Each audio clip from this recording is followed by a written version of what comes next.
Happy 2023. In this video, I'm going to be putting out the sequel to my sports photography tips for beginners. Part 2 starts now. Welcome back to the channel. I'm Mogg. I'm a filmmaker and photographer based out of Seattle, Washington, and it has been a minute since I put out my sports photography tips for beginners. In case you missed it, part 1, you can watch it right here. In that video, it really was more of a technical deep dive into my process for shooting sports, specifically football.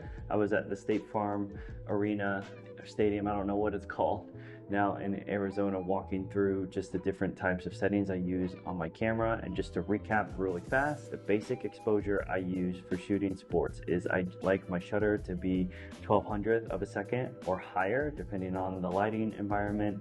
I generally like have a higher ISO, especially for shooting night games, but it's on the lower end during the daylight. And then I typically always love to have the lowest f-stop possible. It makes the focus a little bit harder, but I love just that blurred out background that you get from a low f-stop. I'm generally anywhere between a 2.8 to f4 when I'm shooting football. And of course, my go-to lens, if you can only afford one lens, I would say go for a 7200, either at 2.8 or f4.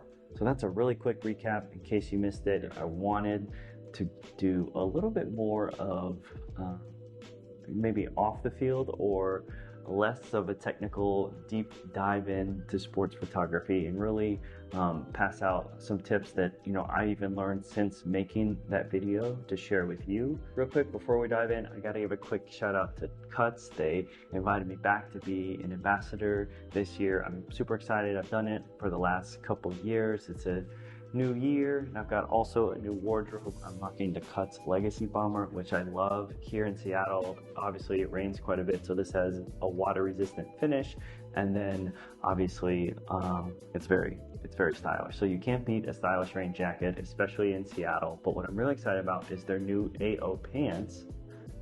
They had the joggers before, but they just came out with some pants. These are just regular cuff-like pants. I just got them in the mail. I'll be wearing them especially over this winter, but at first glance, they're very comfortable. I like the way that they're flexible and their move. I could wear them. I'd be comfortable wearing them on set, in a business meeting, or even on the golf course. So stay tuned, stay linked with me. I'm gonna be posting updates about Cuts, their different sales, new products they'll have all year, and let's dive into this video. Let's start with number 1, composition.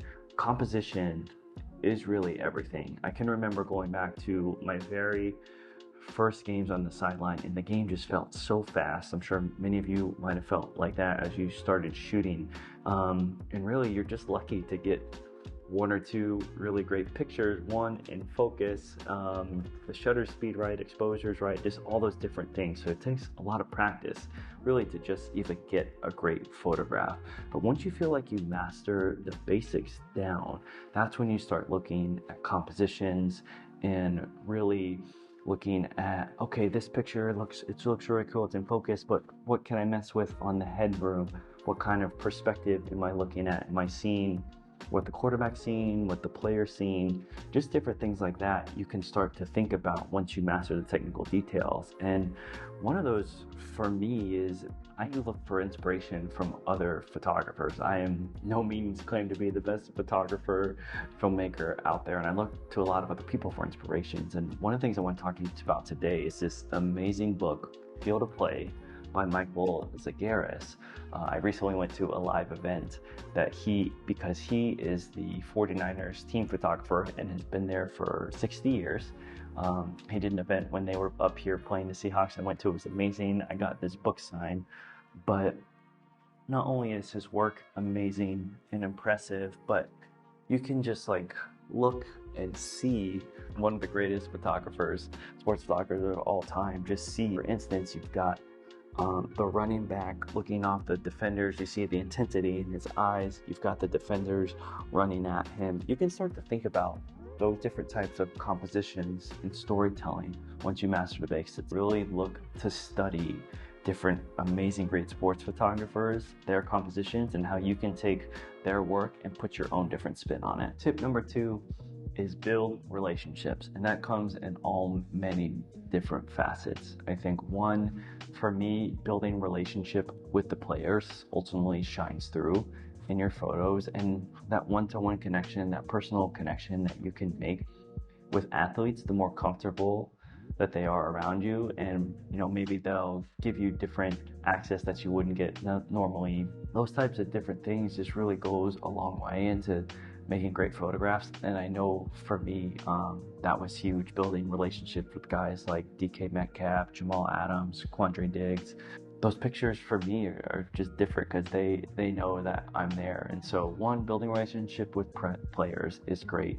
Building relationships with the team staff, making sure they're comfortable with you, know who you are, whether it's access and being in a place maybe you shouldn't be, or just even asking you back next season. Teams, organizations, a lot of those things dictate a lot of those decisions. So the more professional, courteous, and relationship that you build, just the better overall situation for it. And don't forget, like the stadium staff too, the security guards, vendors, just different people that you see each and every week. All those things go just a really long way. So make sure you build and cultivate those relationships. Tip number 3, and I'm not the first to say this, but post your work. We are so fortunate to be in this era we live in where you can put your work out online as quick and fast as possible.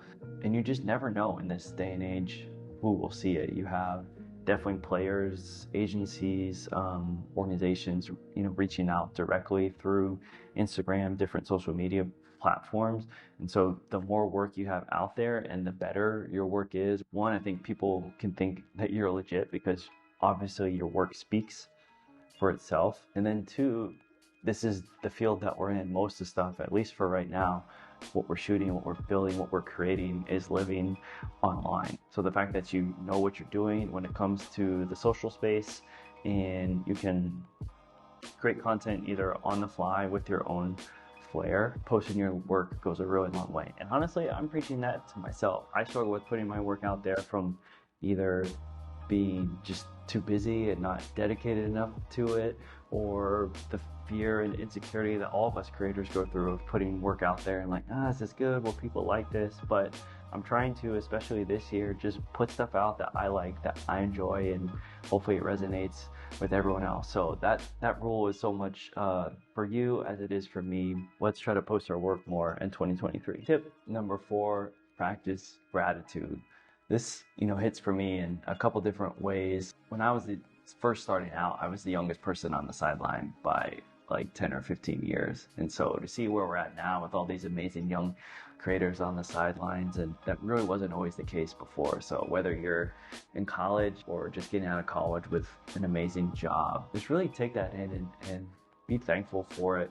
Not in like a crass way, but just because it hasn't always been the case before, and it's amazing to see this world that we're living in now for these new opportunities for young people. And then with that, once you're working in that role, for me, I unfortunately only got to cover one game this year, starting a business, life, different things. Just it didn't really make sense for me to cover all the games this year, and I miss being out there. And you just never know when something could change, or it could be the last game that you ever cover. And so after every game, just be thankful. Every event, you never know when things could change for you, or life takes you in a different direction. So I hope these off the field tips have been helpful. If you have any more questions, like I said, I'm trying to post my work, do more YouTube videos this year.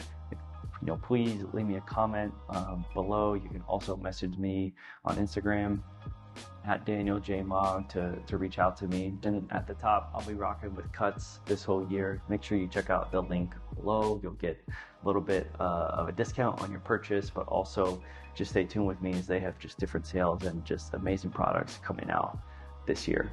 So thanks for watching the first video of 2023. I hope it was helpful for you. I'm really trying to put out more videos in 2023. So anything you want to learn about, I'm always looking for inspiration, putting out more amazing content. We'll love to do that together with you. And we'll see you guys next time.